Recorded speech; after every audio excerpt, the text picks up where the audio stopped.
Complete The Incredibles animated movie lore. Before Part 3 releases, it has been almost 20 years since Pixar's The Incredibles debuted. It won hearts in an instant, combining superhero mayhem with suburbia mania, and who doesn't love that? Since then, we've been irresistibly hooked. Whether it's Bob Parr juggling fatherhood with Elastigirl's proof that mothers can do it all, or with Jack Jack bringing the house down with each jumbled power surge, it has been an entertaining run. This series has a knack for expertly blending drama, comedy, and high-stakes heroics, and just 2 movies is not really enough. I mean, come on, we've been wanting a 3rd film in this series for what seems like forever, correct? Yes, there will be one, and we will update you all about that in this video. But before that, don't you want to revisit this universe right from the very first Incredibles movie? Well, we are, and we are ready to take you with us. If you appreciate our efforts in bringing you this video, do subscribe to our channel for more of such entertainment. The Incredibles, 2004. The first Incredibles movie introduced a unique brand of superheroes before us, and these ones struggled with normal family issues and everyday problems. The story starts off with a brief information on Bob Parr, who was once the face of justice in Metroville. Known to the world as Mr. Incredible, the muscle-bound superhero always showed up just in time to save the day. Life moved fast in those days, filled with last-minute rescues and thrilling showdowns. Even on the day of his wedding to fellow hero Helen Truax, also known as Elastigirl, not that he knows it, he couldn't resist the call of duty. And no, this is not a pun on the game. That afternoon, before stopping for his big day, Bob halted a man from taking his own life by diving with him through a skyscraper window, causing as much destruction as he did salvation. The chaos only escalated when Bob discovered the infamous bomb voyage robbing the same building. But before he could make the arrest, a young, starry-eyed fan named Buddy Pine interrupted. Eager to become Bob's sidekick, Buddy called himself Incrediboy and insisted on helping. Bob declined the offer, concerned for the boy's safety. Unfortunately, Bomb Voyage seized the moment, attaching an explosive to Buddy's cape. Though Bob managed to save the boy, the bomb's detonation caused significant damage to a nearby train line, nearly killing dozens, before Bob stopped the train with his own strength. Later that evening, Bob and Helen were married, hoping to settle into a quieter life. But the consequences of heroism loomed large. The man Bob had saved from suicide sued for injuries and trauma. The train passengers followed suit. Now, lawsuit after lawsuit piled up, and soon the world turned cold toward its once-beloved supers. The government responded with the Superhero Relocation Program, forcing heroes into retirement and anonymity. 15 years passed. The world forgot their golden age of heroes. Bob and Helen, now living in the suburbs of Metroville under assumed identities, tried their best to fit in. Their 3 children, Violet, Dash, and baby Jack Jack, each inherited a spark of their parents' powers, though Jack Jack's remained dormant. Violet could vanish and conjure shimmering force fields. Dash, perpetually restless, moved at lightning speed, but none of them were allowed to use their powers, at least not in public. Bob, now an employee at an insurance firm, found himself boxed into a cubicle, living in quiet frustration. Though he still harbored a strong sense of justice, his days were spent under the thumb of a cruel, micromanaging boss named Mr. Huff. Occasionally, he bent the rules to help struggling clients, like guiding an elderly woman toward a better agency behind the company's back. But that small act of rebellion could never compare to the days when he once hurled cars and caught villains mid-fall. On Wednesday nights, Bob snuck out with Lucius Best, once Frozone, the ice-manipulating hero, to patrol the city streets, chasing the flickering thrill of heroism. But even those escapades couldn't dull the sense that something vital had been lost. Then came the final crack. When Mr. Huff refused to let Bob step in to prevent a mugging outside the office, Bob snapped, hurling him through multiple walls in a blind fit of rage. It cost him his job. Dreading how to break the news to Helen, Bob returned home, only to find a sleek tablet left behind with a cryptic message. A woman named Mirage offered him a new purpose, an assignment to stop a rogue robot on a secret island. The pay was generous, the thrill unmistakable. To Helen, Bob claimed it was a business trip. He accepted the mission and flew to Nomanazan Island, where Mirage briefed him on the problem. A high-tech battle robot known as the Omnidroid, designed to adapt and learn with terrifying speed, but its intelligence had gone rogue.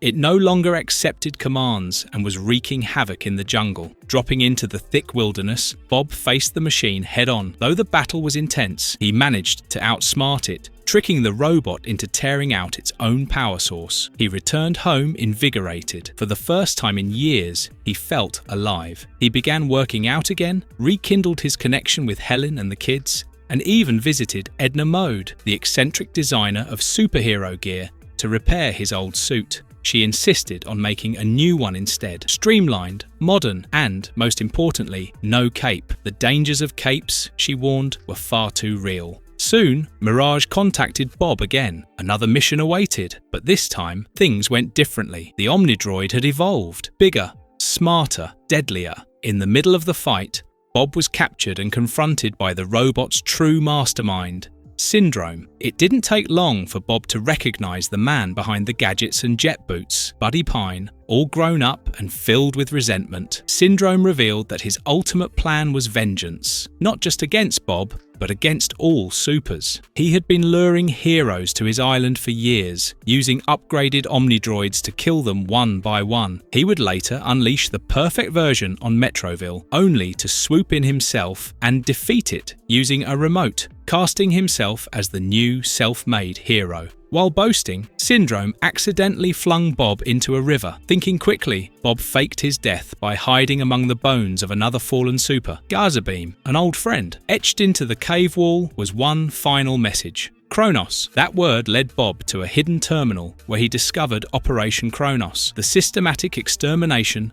of supers. Back home, Helen grew increasingly suspicious of Bob's behaviour. When she found his repaired suit, she confronted Edna, who revealed that she had also made suits for the entire Parr family. Each came with a tracker. Helen activated Bob's, pinpointing him on the island, but also alerting Syndrome to his presence. As Bob was captured again, Helen took a borrowed jet and headed for the island. She didn't know Violet and Dash had secretly stowed away. As the jet approached Nomanazan, Syndrome fired missiles, thinking it was a threat. Helen barely managed to save herself and the children as the jet was destroyed. They landed in the jungle and spent the night hiding. Helen left them in a cave to find Bob, while Violet and Dash realized the cave was part of the island's rocket launch system. After sneaking into the facility, Helen freed Bob and they reunited just as the children were discovered by guards. A high-speed chase through the jungle ensued, with Violet and Dash cleverly using their powers to evade capture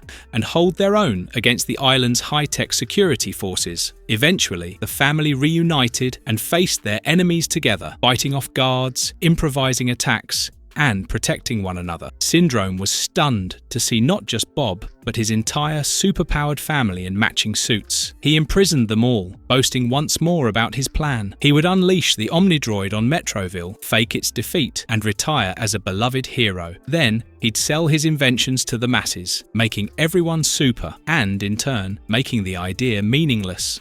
After Syndrome departed for the city, Violet discovered her force fields could break their restraints. With Mirage's help, the family boarded a second rocket and made for Metroville. By the time they arrived, the Omnidroid had already begun its rampage. Syndrome appeared to save the day, faking heroic deeds with the remote control. But the robot, too smart for manipulation, detected the external input source. It shot the control band off Syndrome's wrist, then blasted him out of the scene entirely. Now, leaderless and unstoppable, the Omnidroid tore through Metroville. The Incredibles jumped into action. Bob tried to face it alone, but his family insisted they fight together. With Frozone joining the fray, they mounted a coordinated attack. Bob recognized that the only thing capable of damaging the Omnidroid was itself. As the family worked to recover the control band, the robot nearly crushed Dash and Frozone, but Helen and Violet's quick thinking saved them. Finally, Bob managed to lodge the robot's own claw into its core, destroying it in a burst of energy and silence. The city,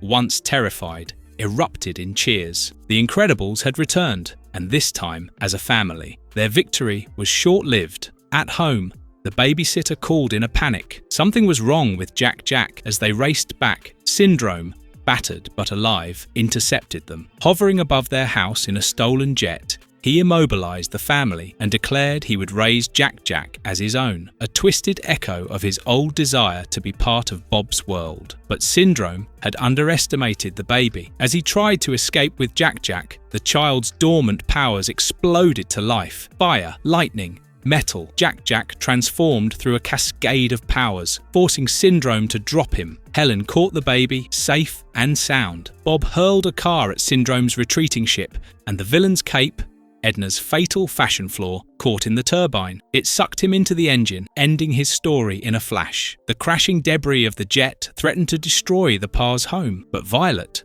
confident in her powers now, shielded the family just in time. 3 months passed. The city returned to normal, and so did the Parrs, at least on the surface. But when a new villain, the Underminer, burst from the street in a mechanical drill, the family didn't hesitate. No longer hiding, no longer unsure, the Incredibles stood together, masks on, ready to save the world once again.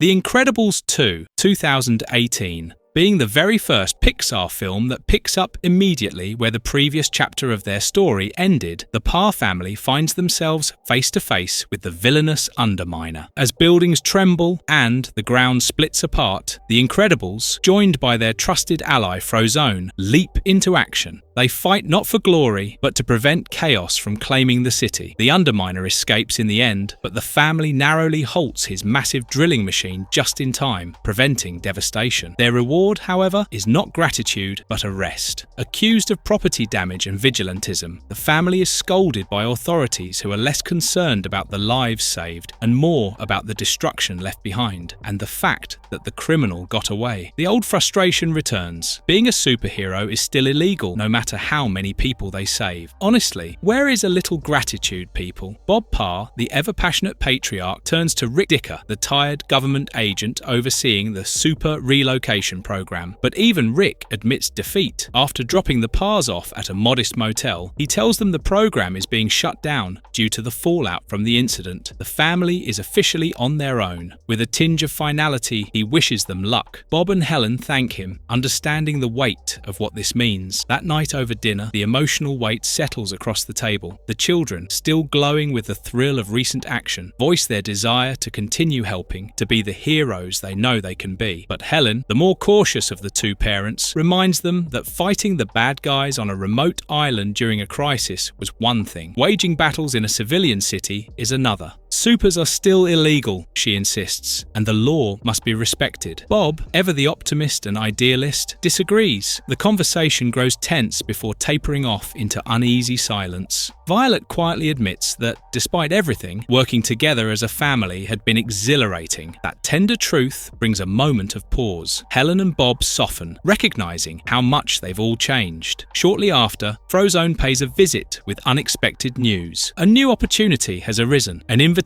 from Winston Deaver, the charismatic owner of DevTech, and his brilliant sister, Evelyn. They are offering the Parrs a potential lifeline. When Bob and Helen arrive to meet them, Winston reveals an ambitious plan to restore superheroes to public favor. He intends to reintroduce them, not with brute force, but with strategy, controlled missions, positive media coverage, and a tightly choreographed campaign to change the narrative. To start, Winston wants Elastigirl to be the face of the movement. Her relatively clean track record and less destructive approach make her the ideal candidate. Helen is hesitant at first, but after a heartfelt discussion with Bob, who offers to take on the domestic responsibilities, she agrees. DevTech provides them with a sleek new home as a gesture of goodwill. As Helen dons a redesigned suit and takes off on a cutting-edge bike, Bob settles into unfamiliar territory, full-time parenting. Helen heads to New Urbem and soon finds herself at the center of a public rescue when a high-speed monorail suddenly malfunctions, racing backwards with innocent lives aboard. With quick thinking and agility, she manages to stop the train, saving everyone. But what seems like a fluke accident is revealed to be something more sinister. The train operator was under the influence of a new threat, the Screenslaver, a shadowy figure who uses hypnotic signals through screens to control minds. As Helen begins tracking the Screenslaver's movements, she uncovers plans to assassinate an ambassador mid-flight. Once again, she intervenes just in time, cementing her place in the public eye. Her victories spark a wave of new interest in superhero work, with other supers emerging from the shadows, eager to serve once more. Among them are Void, Helectrix, Reflux, Screech, Crush Hour, and Brick, a new generation ready to fight the good fight. Meanwhile, Bob is facing a different kind of battle. At home, parenting proves more demanding than he expected. Violet is heartbroken to learn that Tony Riddinger, the boy she likes, no longer remembers her after Rick Dicker wiped his memory for security reasons. Dash's schoolwork is relentless, and his boundless energy makes it all the more difficult to manage. Then there's Jack, who begins displaying an ever-expanding array of unpredictable powers, culminating in a chaotic showdown with a raccoon in the backyard. As Bob teeters on the edge of exhaustion, he finally turns to Edna Mode, the eccentric fashion designer and tech genius, for help. Edna, ever intrigued by a challenge, develops a suit that tracks and helps regulate Jack's powers, offering Bob a much-needed lifeline. Back in the city, Helen is celebrated with a grand event hosted by DevTech. Her success has helped fast-track the International Supers Accord, a pivotal moment for supers worldwide. The signing ceremony is set to take place aboard the Everjust, a lavish ocean liner. But in the midst of celebration, Helen starts to feel that something is off. Her instincts lead her to a control room within DevTech, where a hidden clue, an anomaly in the monitor feed, raises suspicion. One of the broadcasts during a past fight had been coming from her own suit cam, suggesting that someone close had access. She follows the trail, only to be ambushed by Evelyn. Evelyn reveals her true identity as the Screenslaver. Her motives are deeply personal. She resents supers for what she perceives as the cause of her father's death, and she harbours resentment toward her brother's idealism. Evelyn believes that relying on heroes has weakened society, and her ultimate plan is to turn the world against them by using hypnotized supers to create chaos. Before Helen can react, Evelyn places a pair of hypno goggles over her eyes, rendering her a puppet. While Helen is being transported to the Everjust as bait, Bob receives a false distress signal. Not knowing it's a trap, he calls Frozone and prepares to act. Evelyn also dispatches her newly recruited supers, now under her control, to contain the Parr children. They arrive at the family's new home, leading to a fierce battle. Frozone holds them off long enough for the kids to activate the Incredibile using a remote. The vehicle bursts onto the scene just in time. Frozone is eventually captured, but Violet, Dash, and Jack manage to escape. Instead of hiding, the kids make a bold decision to follow their parents to the Everjust. Using the Incredibles ejector seats, they infiltrate the ship undetected. Violet sets off to locate Bob and Helen, while Dash takes care of Jack. But the toddler's powers once again go into overdrive, leading to an accidental alert that brings the mind-controlled supers down on them. As the signing of the Accord begins, Evelyn launches her plan in full. Helen, Bob, and Frozone, now under her control, issue a broadcast claiming that supers are a menace and should be outlawed. It's all part of her scheme to cement public distrust, but Jack, ever the wild card, disrupts the hypnosis and helps free his mother. The children work together to rescue Bob and Frozone and disable the goggles enslaving the other supers. Winston, having uncovered his sister's betrayal, destroys the ship's hypnotic broadcast system, breaking Evelyn's grip on the guests, but the damage is done. The Everjust, now a runaway vessel, begins to careen toward New Urbum. A massive battle unfolds aboard the ship.